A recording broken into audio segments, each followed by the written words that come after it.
The truth behind every ideology and human belief.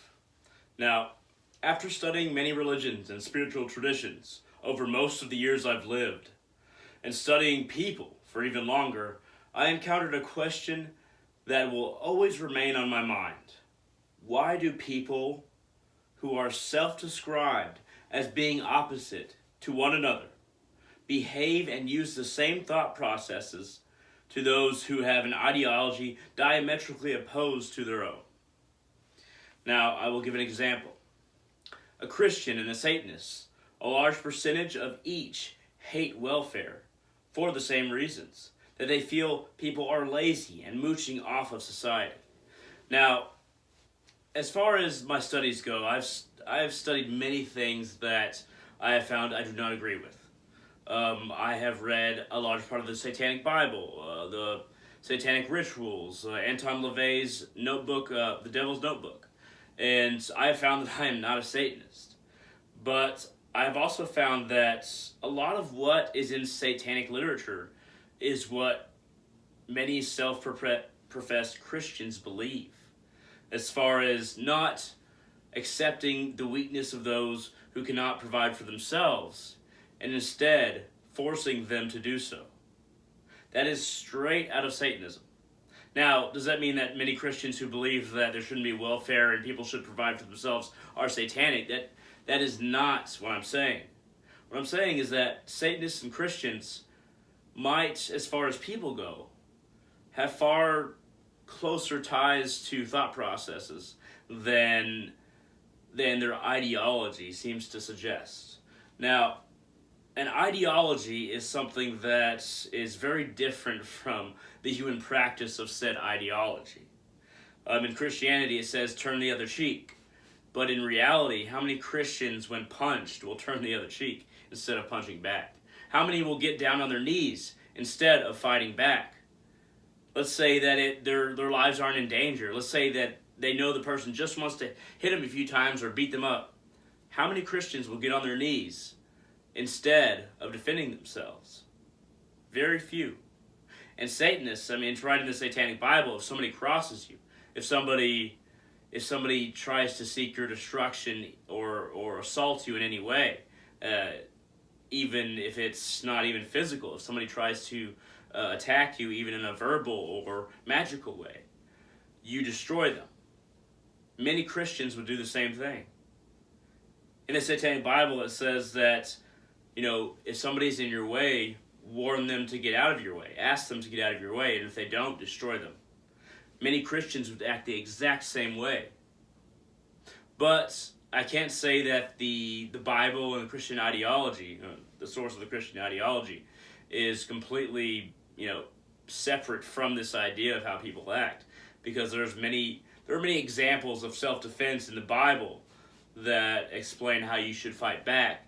And even when the Israelites, attacked Jericho, brought down the walls with a horn, snuck people in, whatever. God told them to kill every woman and child in the city, not only the men. So there are examples of violence in that and in satanic ideology that are almost completely aligned. Yet Satanists and Christians view themselves as completely opposite. And yet the commandments and the ideology seem to be opposite. But when we see actual practice, even in the historical record of the Bible, very similar instances seem to happen when believers of Christianity or Satanists far later on, when it comes to the Satanic Bible, Anton LaVey writing it, would act in a similar way. Now, I'll bring up another example so that I'm not just focusing on religion and, Satanists versus Christians. That's not what this video is about. I'll give it another example. A capitalist and a communist are equally likely to want a higher position in more material goods. Now, how many people, if you live in a communist country, I would love to hear your thoughts on this, but how many people really think that those who are in a communist country who say that they are communists will truly say that they feel adequately appreciated in whatever job, position, career that they're in?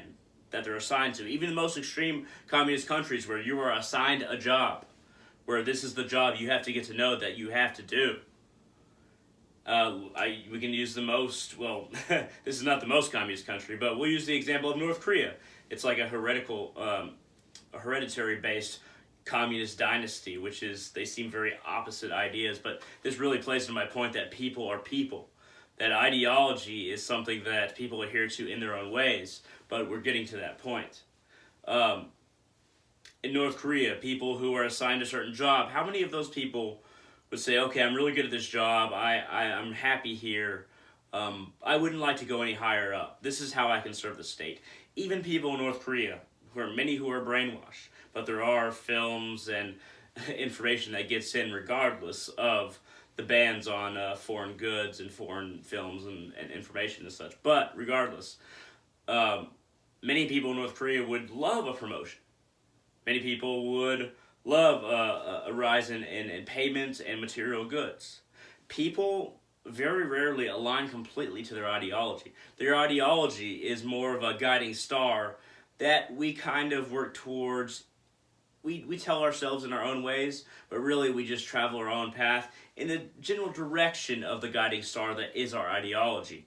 And even me as a Hindu and somebody who believes very much in science, and who also believes in God and the gods being different parts of God, I have found that even myself, there are certain ideas in Hinduism that I shy away from. There's no commandments in Hinduism, there's no demands. But there are certain ideas that I shy away from that I know would be better for me if I followed them.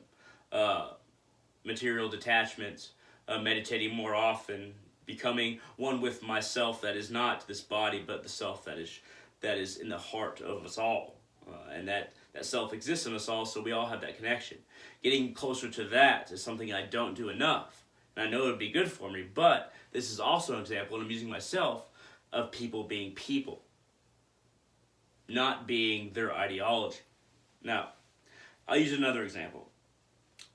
Well, actually, this isn't an example precisely. There are percentages of people who will hold to an ideology and belief system more firmly, but most will be incredibly similar. That goes back to the idea of the Satanists and the Christian, and the capitalists and the communists. Human beings have this feeling of wanting to be higher up in their tribe, in their chosen belief system, in their chosen ideology.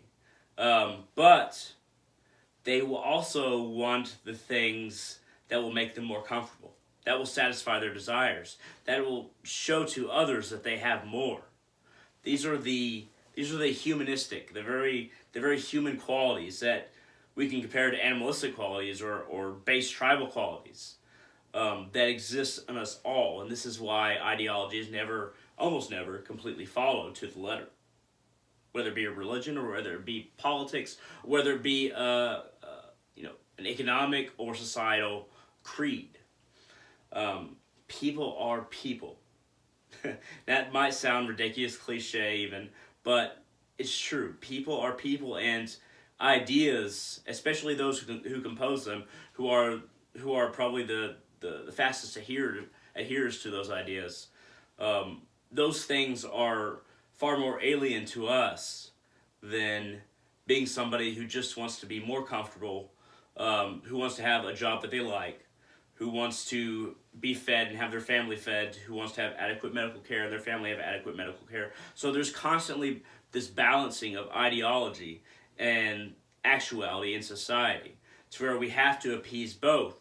And a society who figures out how to have that balance, I would say, is superior in this regard. But this goes to my last question, and the one that I also wonder about. Does this mean that an ideology and belief system which understands and supports this is superior?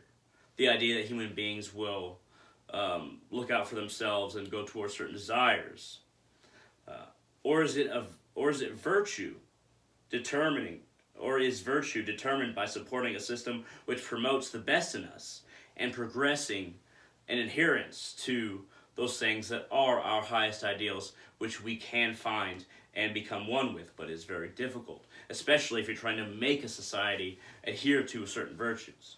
So the question becomes, is the job of society and individual to accept their animal nature, assuming that human beings have animal nature, which I believe that we do. But I also, though ironically, I believe that we should go the opposite direction. I'm giving my bias here. Or should we adhere to virtues that bring forth the best in us and assume that our progression as far as evolutionary, physical, and spiritually evolutionary, anti-material, should we support those? Should we support the anti-material and hyper-intellectual and advancing of a species that adheres to higher ideals? Is that the path we should take? Or should we accept the human limitations that we have and develop a system to where everybody gets as much as they can in society, but everyone's human limitations are accepted as being something that needs to be curtailed, needs to be confined, so that we don't interrupt other people's satisfaction of desires, so that we don't interrupt other people's existence and adherence to their own animal nature.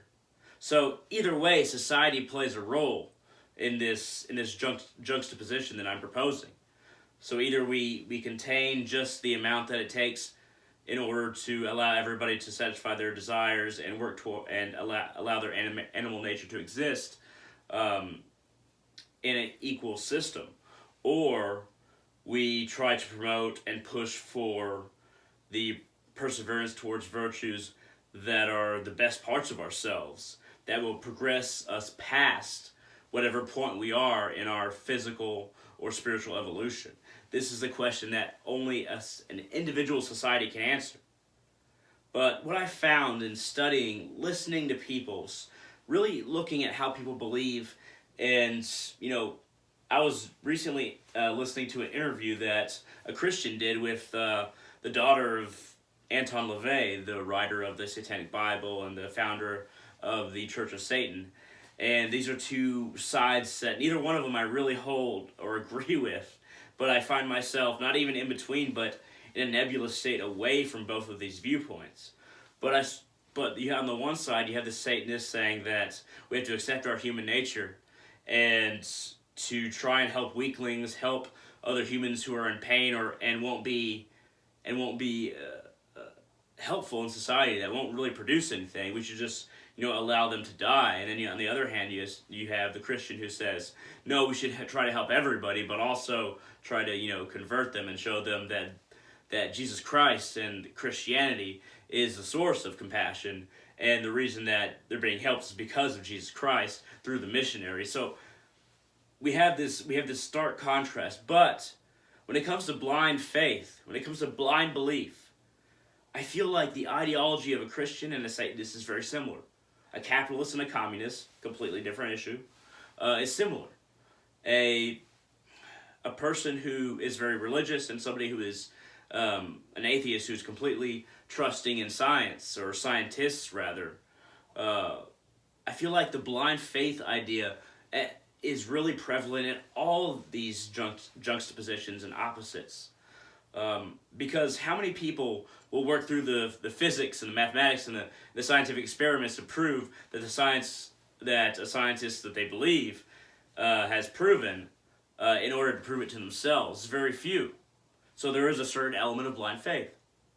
How many Christians will read the entire Bible and try to realize Christianity for themselves and try to contact God themselves without trying to put a preacher or a priest in between them and God, and go out into the wilderness like Christ did and kneel at a rock and look up to the heavens and try to meditate in the desert in order to reach God? How many Christians will do that? And some Christians might disagree with my interpretation of that whole scenario, but how many Christians will do that? Few. There is an element of blind faith that we are constantly dealing with, and the element of society trying to understand how we should make laws and exist in relation to one another. But I think that there's always that human element to where human beings will always tend to act one way, but there are a few who will act a certain way, higher ideology, adhere more to their ideology. So we find ourselves in between, most of us. I do myself. So I pose this question, I pose this statement rather. The truth behind every ideology and human belief is that people are people. It's not a very satisfying answer, but people are people. We will always have our tendencies no matter what religion or lack thereof or economic or political ideology we have. We will all have the same tendency to fall towards our human nature. That doesn't mean that we haven't improved in the past thousands of years that we've existed here on this earth. Well, more than thousands. But it means that how do we judge and place human progress? How do we decide as a society what human progress is and how do we work towards it in a fair way to where everybody gets what they want? Is it possible for everybody to get what they want? And is compromise also possible? Is it a thing that we have to shoot for? This is a question that, as an individual, we have to answer for ourselves and decide, is our understanding correct? And even if we think, okay, our understanding is just the best that we can do, how do we initiate it in society? Thank you very much for watching. I hope all of you have a great day.